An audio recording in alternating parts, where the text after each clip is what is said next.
ಪುರುಷ ಸದಸ್ಯರೇ ಸದಸ್ಯರುಂಡವೆ ಹಾಗೂ ಮಹಿಳಾ ಘಟಕದ ಎಲ್ಲಾ ಸದಸ್ಯರುಂಡವೆ ಮತ್ತು ಈ ಒಂದು ವೇದಿಕೆಯ ಮುಂಭಾಗದಲ್ಲಿ ಉಪಸ್ಥಿತರಿರುವ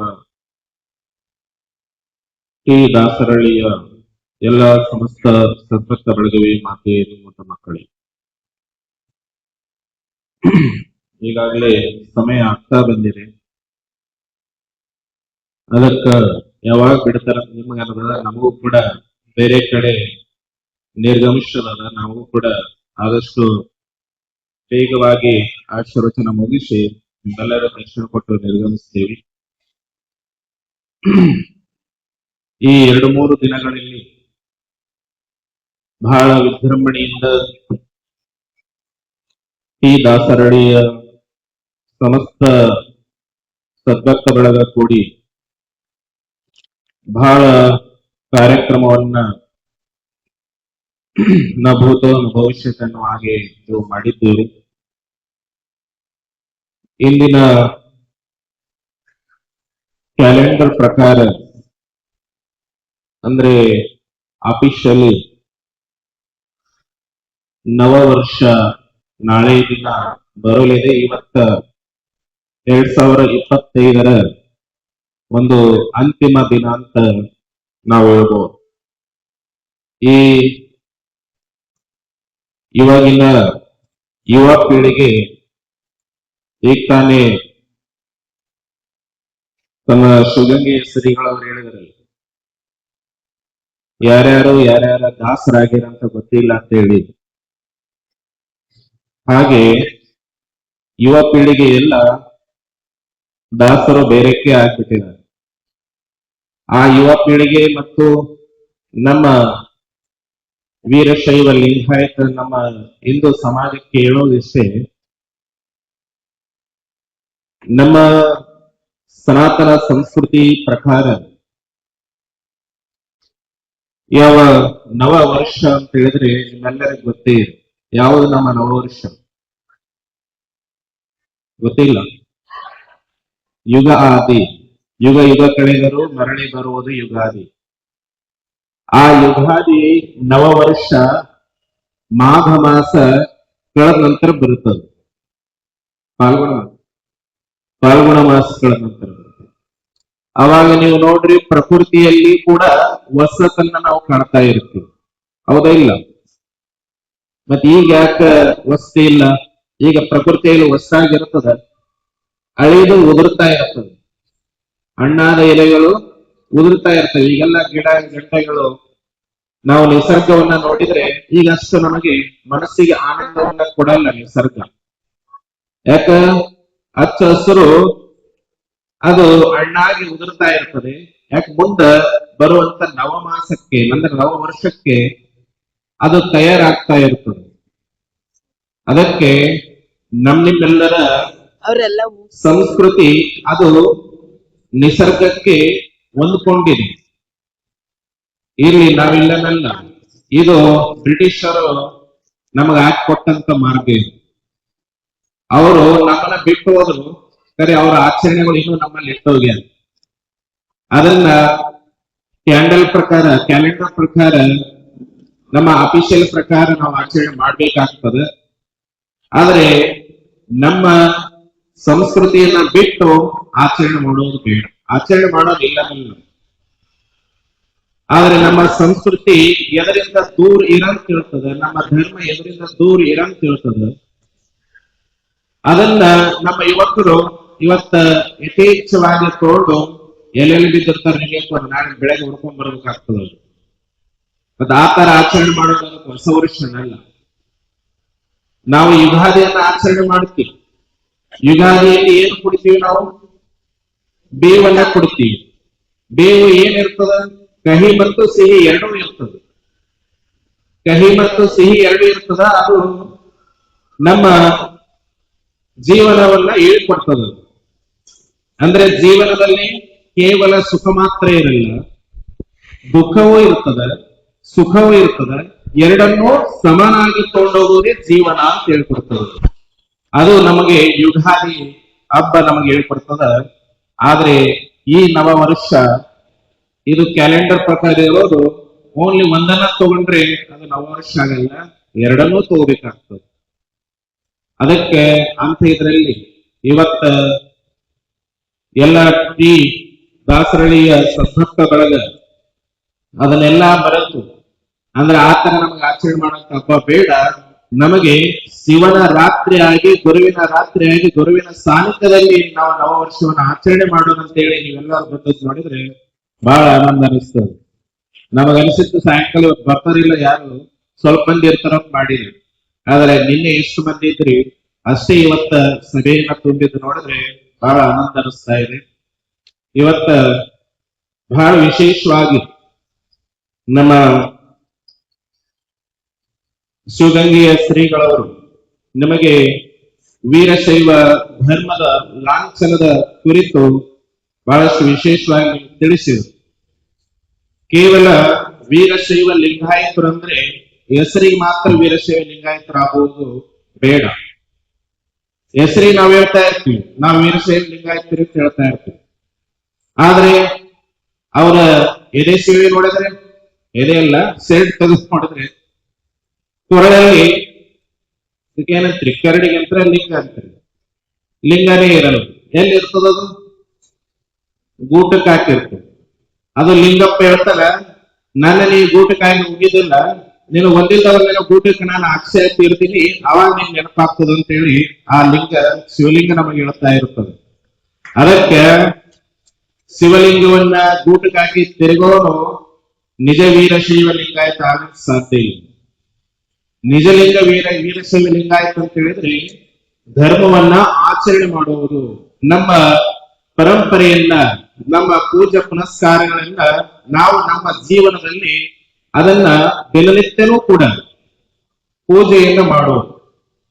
ನಾವು ಅನ್ಯ ಧರ್ಮವನ್ನು ನಾವು ನೋಡ್ತಾ ಇದ್ದೇವೆ. ಭಾರತ ವಿವಿಧತೆಯಲ್ಲಿ ಏಕತೆಯನ್ನ ಹೊಂದಿದಂತ ಭಾರತ. ಇಲ್ಲಿ ಅನೇಕ ಪಂಥೀಯರದರ, ಅನೇಕ ಧರ್ಮೀಯ ಅನುಯಾಯಿಗಳು ಇದ್ದಾರೆ.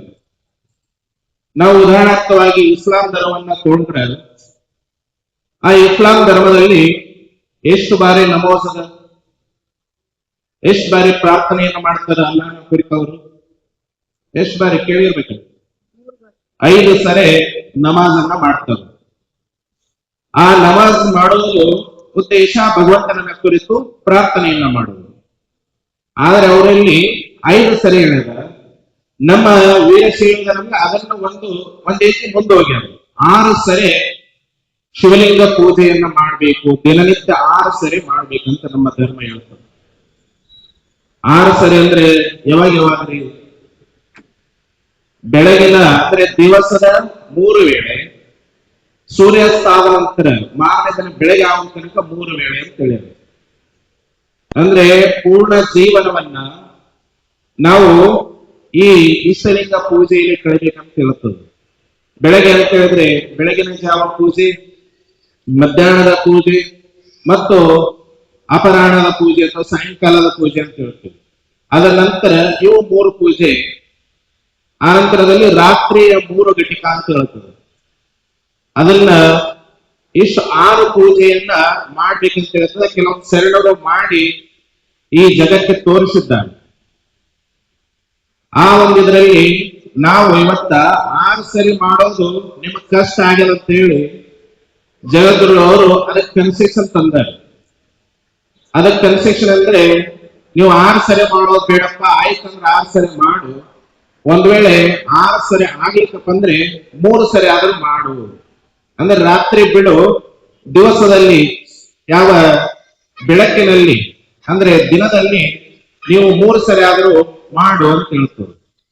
ಅಂದ್ರೆ ಬೆಳಗಿನ ಜಾವ, ಮಧ್ಯಾಹ್ನ ಮತ್ತು ಸಾಯಂಕಾಲ ಪೂಜೆ ಮಾಡಿಕೊಂಡು ಪ್ರಸಾದವನ್ನು ಮಾಡ್ಬೇಕಂತ ಹೇಳ್ತದೆ.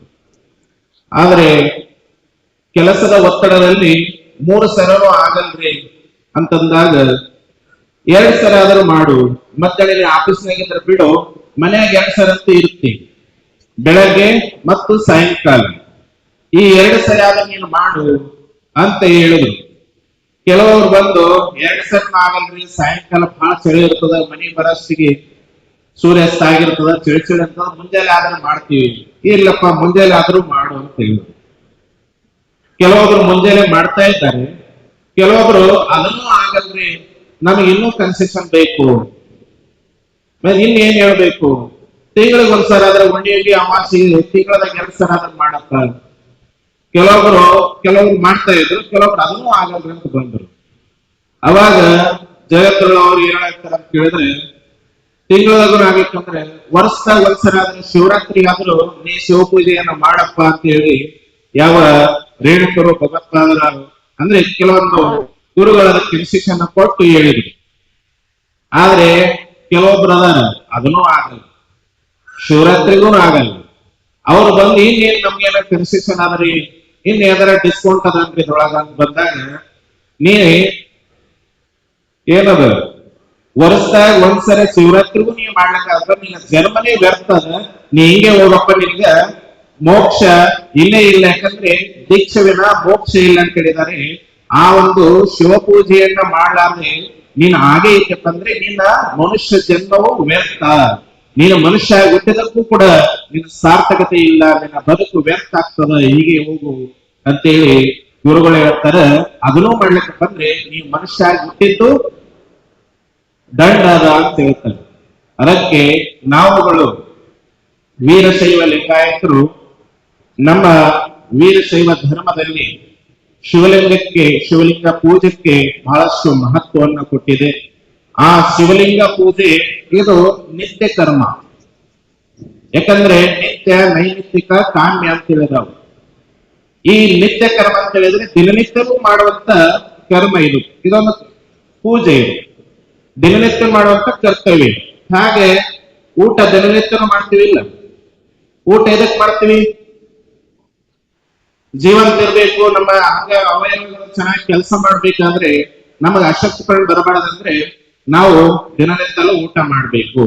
ಹಾಗೆ ನಾವು ದಿನನಿತ್ಯಲೂ ಜೀವನದಲ್ಲಿ ತಿಳಿದೋ ತಿಳಿಲಾರ್ದೋ ಏನಾದ್ರೂ ದೋಷಗಳನ್ನ ಮಾಡಿದ್ರೆ ಆ ದೋಷದಿಂದ ಮುಕ್ತವಾಗ್ಲಿಕ್ಕೆ ಈ ಇಷ್ಟಲಿಂಗ ಪೂಜೆಯನ್ನ ಮಾಡ್ಬೇಕಂತ ಹೇಳ್ತಾರೆ. ಮತ್ತೆ ಇನ್ನೊಂದು ಶ್ರೀಗಳವರು ನಿಮಗೆ ತಿಳಿಸಿದರು,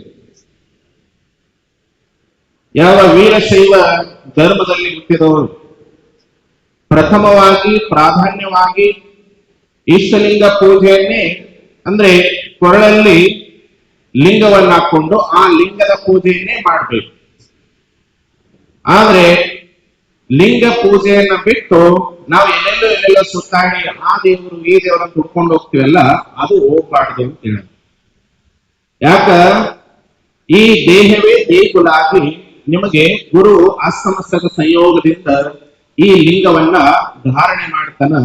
ಆ ಲಿಂಗ ಅಂಗಸತಿ ಲಿಂಗಪತಿ, ಪತಿಯ ಮೇಲೆ ಯಾವ ಸತಿಯಾದವಳು ಪ್ರೀತಿಯನ್ನಿಟ್ಟು ಆ ಒಂದು ಪತಿಯೇ ಸರ್ವಸ್ವ ಅಂತ ತಿಳ್ಕೊಂಡು ಆ ಪತಿಯ ಸೇವೆಯನ್ನ ಮಾಡ್ಬೇಕಲ್ಲ, ಹಾಗೆ ಈ ಒಂದು ವೀರಶೈವ ಆ ಶಿವ ಪತಿಯದನ್ನು, ವೀರಶೈವ ಅವನ ಸತಿಯದನ್ನು.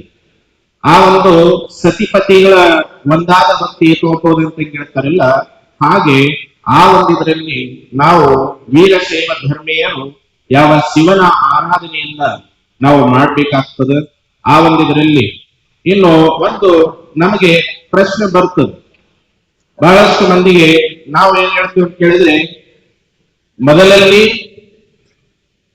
ಇಷ್ಟಲಿಂಗ ಪೂಜೆ, ಇಷ್ಟಲಿಂಗ ಪ್ರಧಾನವಾಗಿ ಇಷ್ಟಲಿಂಗದ ಪೂಜೆ, ಅದನ್ನು ಹೊರತುಪಡಿಸಿ ನಾವು ಇನ್ನು ಏನೇನು ಮಾಡಬೇಕು? ಯಾವ ಮನೆ ದೇವರ ಪೂಜೆ, ಯಾಕೆ ಆ ವಂಶದ ಒಂದು ಆಶೀರ್ವಾದ, ದೇವರ ಆಶೀರ್ವಾದದಿಂದ ಆ ವಂಶ ಬೆಳೆದಿರುತ್ತದೆ. ಆ ದೇವರ ಆಶೀರ್ವಾದದಿಂದ ಆ ವಂಶದ ಆಸ್ತಿಯನ್ನು ನಾವು ಉಣ್ತಾ ಇರ್ತೀವಿ. ಅದಕ್ಕೆ ಆ ವಂಶದ ಕುಲದೇವತೆಯನ್ನು ಕೂಡ ನಾವು ಆರಾಧನೆ ಮಾಡಬೇಕಾಗ್ತದೆ.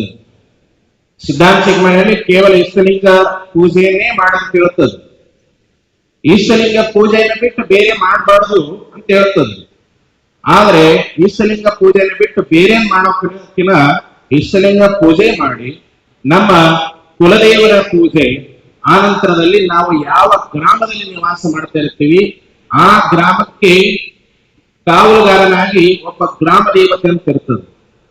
ಆ ಗ್ರಾಮ ದೇವತೆಯು ಕೂಡ ಅಷ್ಟೇ ಆರಾಧನೆ, ಅಷ್ಟೇ ಪೂಜ್ಯ ಭಾವದಿಂದ ನಾವು ನೋಡ್ಬೇಕಾಗ್ತದೆ.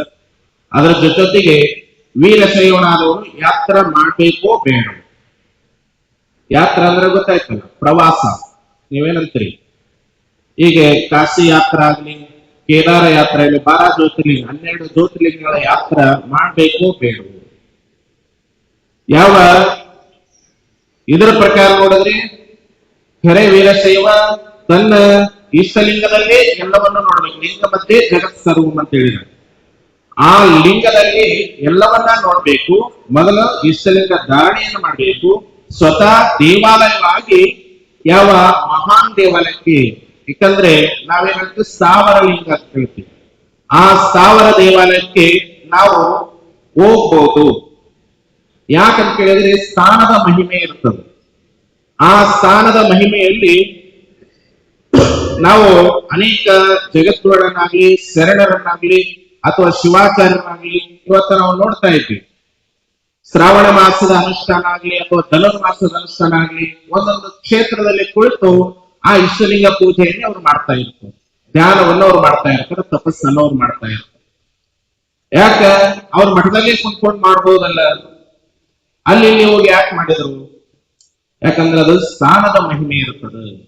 ಯಾಕೆ ಅಲ್ಲಿ ಸಾಕ್ಷಾತ್ ಪರಮಾತ್ಮ 12 ಜ್ಯೋತಿರ್ಲಿಂಗ ಕ್ಷೇತ್ರದಲ್ಲಿ ಜ್ಯೋತಿಯ ಸ್ವರೂಪನಾಗಿ ಆ ಲಿಂಗದಲ್ಲಿ ವಾಸ ಮಾಡಿದಂತೇಳಿ ನಮ್ಮ ಧರ್ಮಶಾಸ್ತ್ರಗಳು ಇರುತ್ತವ, ಅಲ್ಲಿಯ ಸ್ಥಳ ಪುರಾಣ ಇರುತ್ತದೆ.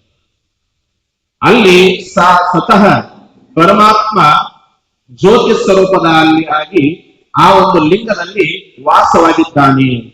ಅದಕ್ಕೆ ಅವಕ ಜ್ಯೋತಿರ್ಲಿಂಗಗಳು, ಸ್ವಯಂಭೂ ಲಿಂಗಗಳು ಅಂತ ಹೇಳ್ತೀವಿ. ಅದಕ್ಕೆ ಆ ಕ್ಷೇತ್ರದಲ್ಲಿ ಹೋಗಿ ನಾವು ಅಲ್ಲಿ ಕ್ಷೇತ್ರನಾಥನ, ಅಂದ್ರೆ ಯಾವ್ಯಾವ ಕ್ಷೇತ್ರಕ್ಕೆ ನೀವು ಹೋಗಿರ್ತೀರಿ ಆ ಕ್ಷೇತ್ರನಾಥನ ಪೂಜೆ ಮಾಡ್ಬೇಕು. ಅದರ ಜೊತೆಗೆ ಕೇವಲ ಕ್ಷೇತ್ರನಾಥನ ಪೂಜೆ ಮಾಡಿ ಬಜಾರ ಮಾಡ್ಕೊಂಡು ಬಂದ್ರೆ ನಡೆಯಲ್ಲ. ಮೊದಲು ಈ ದೇವಾಲಯ, ದೇಹವೆಂಬ ದೇವಾಲಯಕ್ಕೆ ಈ ಇಷ್ಟಲಿಂಗ ಧಾರಣ ಮಾಡಿಕೊಂಡು ಆ ಕ್ಷೇತ್ರಕ್ಕೆ ಹೋಗಿ ಪ್ರಥಮವಾಗಿ ಇಷ್ಟಲಿಂಗ ಪೂಜೆಯನ್ನ ಮಾಡಬೇಕು. ಆ ನಂತರದಲ್ಲಿ ನೀವು ಮಂದಿರಕ್ಕೆ ದರ್ಶನಕ್ಕೆ ಹೋದಾಗ ಅಲ್ಲಿ ನಿಮಗ ದೇವರಿಗೆ ಆರ್ತಿಯನ್ನು ಬೆಳಗಿ ನಿಮ್ ಮುಂದೆ ತರ್ತಾರ. ಎದಕ್ ತರ್ತಾರೆ? ನಿಮ್ಗೆ ಅನಿಸ್ತರಿ ಇಲ್ಲ ಆ ಏನು ಪುರೋಹಿತನಿಗೆ ಆರ್ತಿಯಲ್ಲಿ ದುಡ್ಡು ಹಾಕ್ಬೇಕಾದ ತಂದನ ಅಂತೀವಿ. ಆದ್ರೆ ಅಲ್ಲಿ ಕೂಡ ಒಂದು ಸಂದೇಶ ಕೊಡ್ತಾರ, ಇಲ್ಲೇನು ನೀವು ದೇವರಿಗೆ ಬಂದಿರಲ್ಲ, ಈ ದೇವನೇ ನಿನ್ನ ಶರೀರದಲ್ಲಿ ಆತ್ಮ ಸ್ವರೂಪವಾಗಿ ಆ ಪರಮಾತ್ಮ ನಿವಾಸ ಮಾಡಿದಾನೆ, ಅವನಿಗೆ ಆರ್ತಿ ಅಂತ ಹೇಳಿ ನಿಮ್ಮೊಂದ ಆರ್ತಿಯನ್ನ ತರ್ತಾ ಇರ್ತಾರೆ. ಅದಕ್ಕೆ ಆರ್ತಿಯನ್ನ ಸ್ವೀಕಾರ ನಾವೇನ್ ಮಾಡ್ತೀವಿ? ಹೆಂಗ್ ಮಾಡ್ಕೊಂಡು